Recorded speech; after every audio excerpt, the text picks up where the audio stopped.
Hi, I'm Andy from Games Radar, and I'm joined by Jess from Official PlayStation Magazine. Hello. Hi. And we're here to discuss all the big questions that we have after completely finishing Detroit Become Human. It's worth noting from this point, there are enormous spoilers for the entire game, so if you haven't finished it, go away and finish it and come back and have a listen to this, because you will have questions the same as we did. Yeah. Now, Jess has finished it. Yeah. I've finished it. I've played through other little bits of it, but my canon playthrough is mine and hers is hers. Yes. We didn't discuss anything about it before, so we were completely separate playthroughs. Mm-hmm. Okay.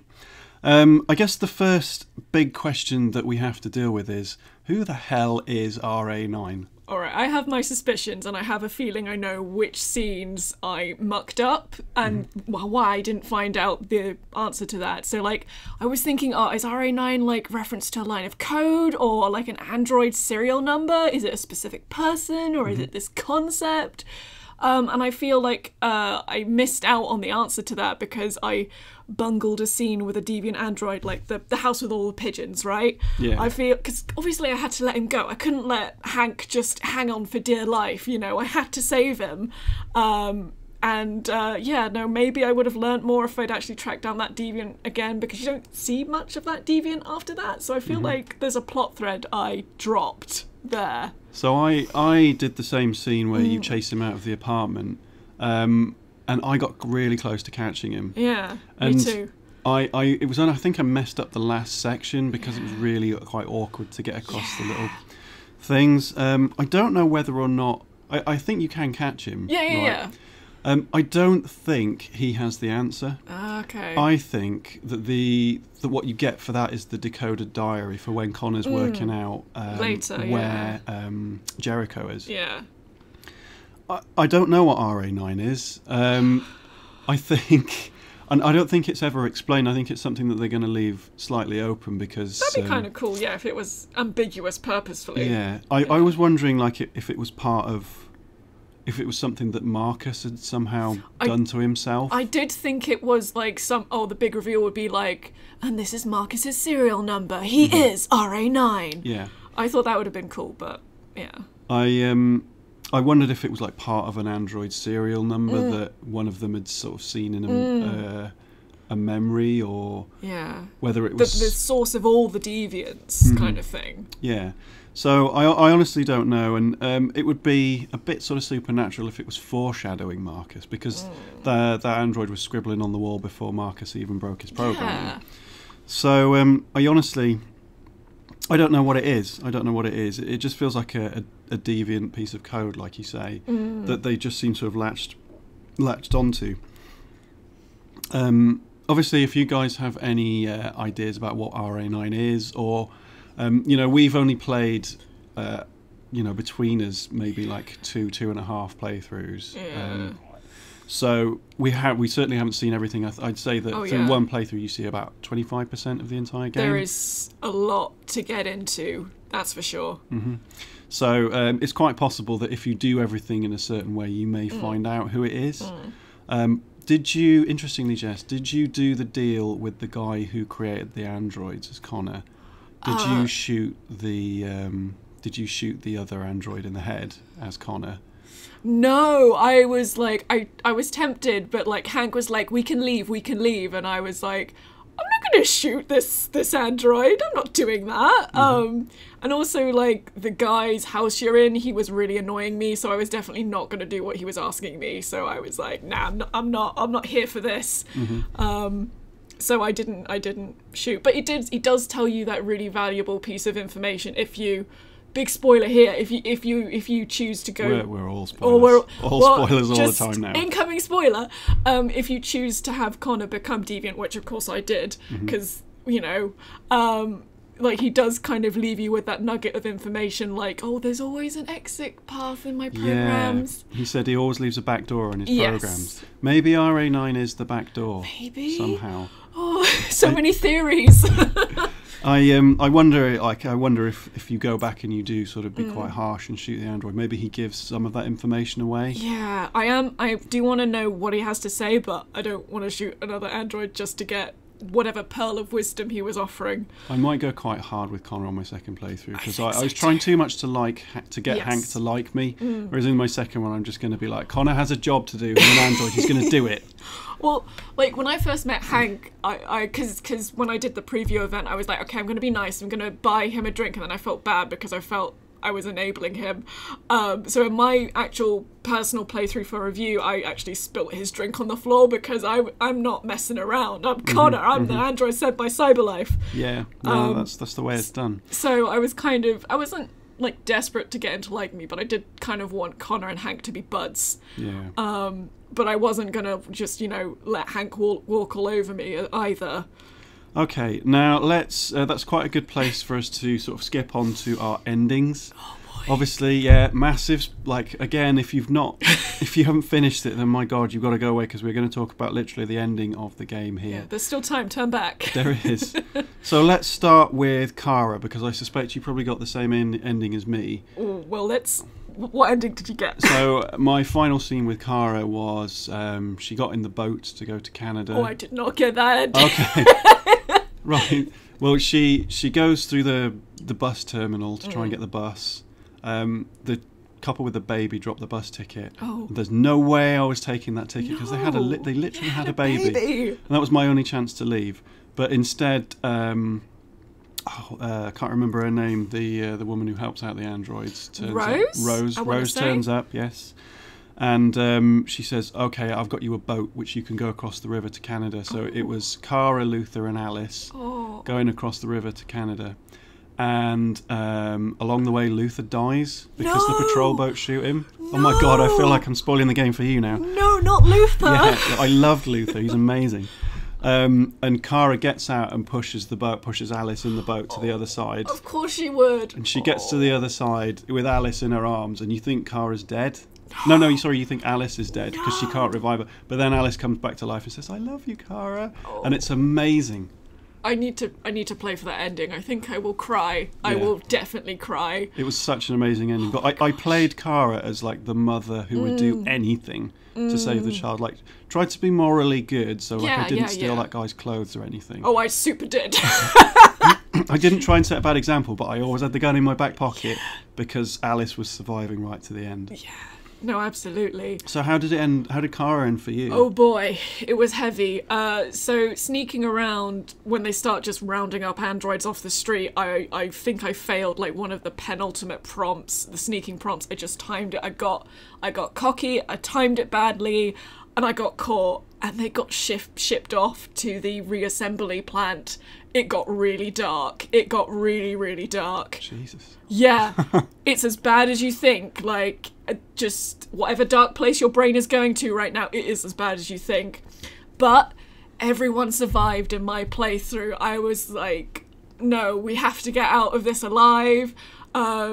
Like, Luther was kind of like, oh, I'll do a distraction. You guys, you can go and you can survive. And I was like, I'm not leaving here without you, mate. Not leaving here without you. We're a family. Gosh darn it. So, yeah, and it was just really, really intense. And it does end with Alice, they have to basically play dead to get out of this reassembly plant. It's super dark. Oh my God. Yeah. And they've managed to get out. They managed to escape by pretending to be spare parts, basically. And then they kind of like wake up in like this android graveyard, and it's a new day, and it's bright and it's sunny, and like they find each other again. Luther finds Cara, and then finally, like Cara's like, oh gosh, where's Alice? Where's Alice? And Alice is like, Cara, and they run over and they embrace, and and Alice is like, I love you, Cara. And Cara just looks at the sky, so relieved, and she's like, I love you too, Alice. Oh, that's amazing. Yeah. It's quite interesting to know two completely different endings. Yeah. Wildly different. Wildly different. So that's Cara. Just going to pause. Just so that Brandon can edit it easier. Make sure when you're talking, I know you get animated, but just try and point at the microphone. My it's all right. It's dead. It's dead easy to do. So let's talk about the ending you got with Connor. Oh boy. My ending with Connor, I fudged it a little bit. I got So with Connor, I broke my programming. Yes. I met with Marcus and all the people in the church after they got shifted off of Jericho. And I agreed to go to the Cyberlife building to try and release the army of unshipped Cyberlife droids, Cyberlife androids. I got down there. Obviously, there's other Connor, evil Connor, Connor 2.0, and he's got Hank hostage. I sacrificed Hank for the greater good. No! I did. I sacrificed him for the greater good. No! To buy me more time to infect all the other androids. Oh my gosh. And it was working, but then evil Connor came up to me, of course, and started shooting me, and I thought I'd failed to do it, and then I was so annoyed. Yeah. There's a button prompt right at the end where he's about to finish you off, where you can choose to kick him and shoot him, complete the process of infecting the host, the androids, or you can try and infect him. That's interesting. And I reached over to try and infect him, and you were supposed to hold down L1, and I tapped it. So I reached over and then just gave him a little polite little stroke on the arm, and then he shot me dead. Of course, he was like, "Stop that!" But then all the other androids woke up and consumed him. And, that's tragic, but that's also kind of awesome. Yeah, so that was the end of my Connor story. I was a bit sad about that. What about you? Well, I didn't fudge it, I'm afraid. Well, all right, okay. So Connor, he was deviant in my playthrough as well, and he still offered to go to Cyberlife and basically wake everyone up. So yeah, I still had the evil Connor as well, but I was like, I'm not sacrificing my buddy Hank. Like, that's not who I am. So there was an altercation between Connor and evil Connor, and it all got a bit messy. Like, Connor got shot, evil Connor got shot, and then there was this whole like situation of, no, I'm the real Connor, and Hank had the gun. Right, that's cool. And I had to be like, your dog's name is this, and this person's important to you because, and it was just, I mean, I'm all about those like, I'm the real me like scenes. Like, they're really silly, but I love it. That's that's an interesting thing. I didn't think Hank would survive either way, so that's why I sacrificed him. I was determined. And we weren't like best friends, because I tried too hard to be Hank's friend throughout the thing, and you've just got to let him be and do his own thing. So we weren't best buddies. I did like him, but we weren't best buddies, so I figure my Connor would probably sacrifice him for the greater good. Wow, that's brutal. That is brutal. And it ended up backfiring because everyone died. Yeah, that's brutal. Great. Yeah. Oh, wait. Oh, wait, okay, no, never mind, sorry. Okay, just leaving another pause for the edit so Brandon can get in. So, the last ending is Marcus, Jesus, Android Jesus. Android Jesus, yes. Android Jesus. I loved the ending of my Marcus one because he goes to a march to the concentration camps. Yeah. Concentration camps. The disassembly plants or whatever they are. Oh, yeah. I mean, what can you call it? Yes. Yeah. I refused to do a deal with the FBI. Me too. And I insisted on peaceful protest. Me too. All the way through the game. Too. All the way through.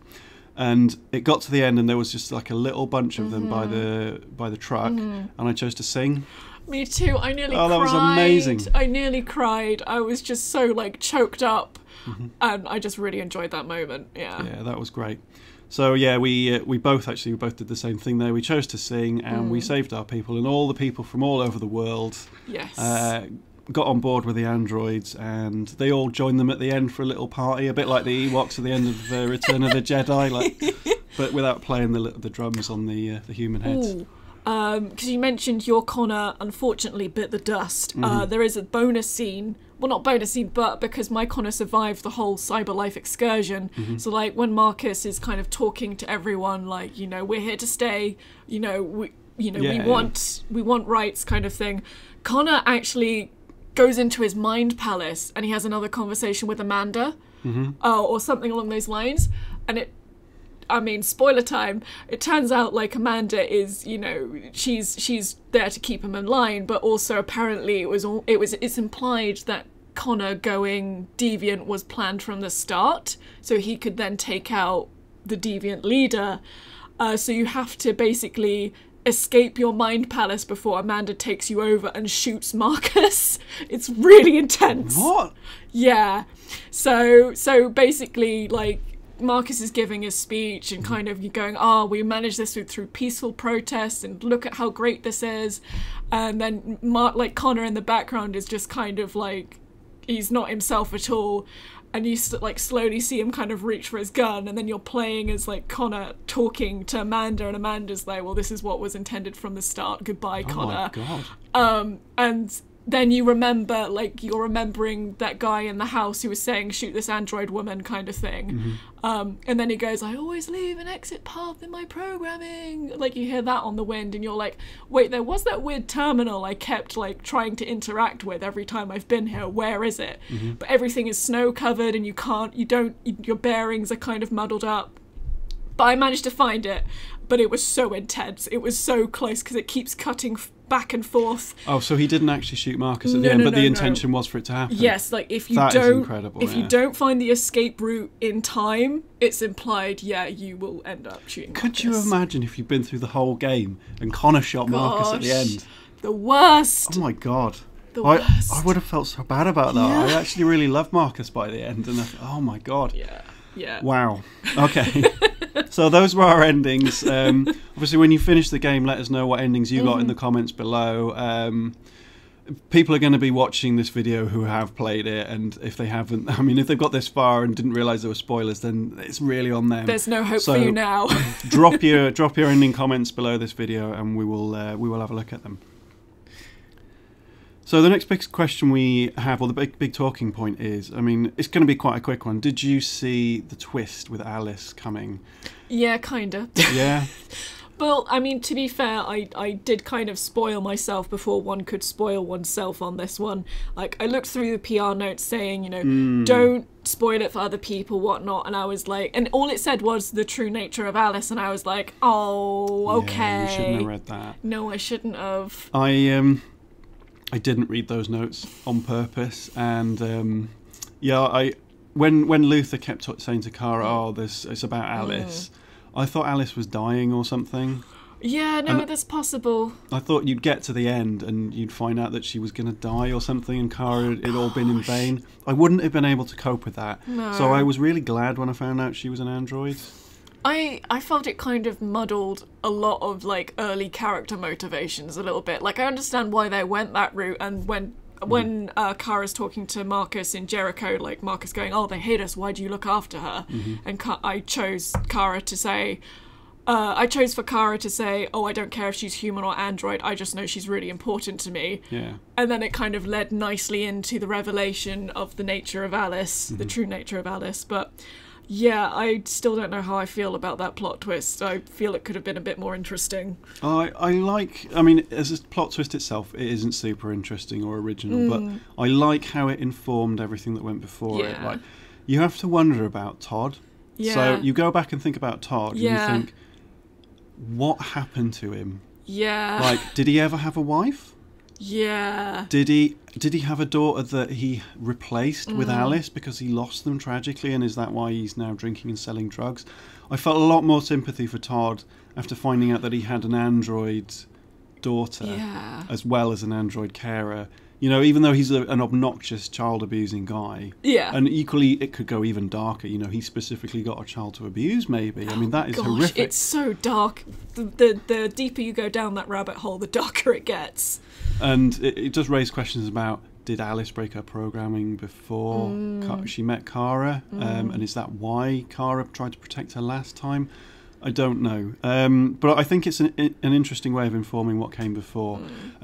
Just as a slight tangent, when we're talking about Alice, one of the moments in the game that I absolutely adored was when you're going to get the bus. You did that bit, right? Yeah. And at the start, she says, I'm cold, I'm really cold. And you can choose to switch off her sensors. Yeah. And I thought, well, no, I'll leave her on because I wanted her to believe she was human all the way through. Me too. I thought, I'll leave it on.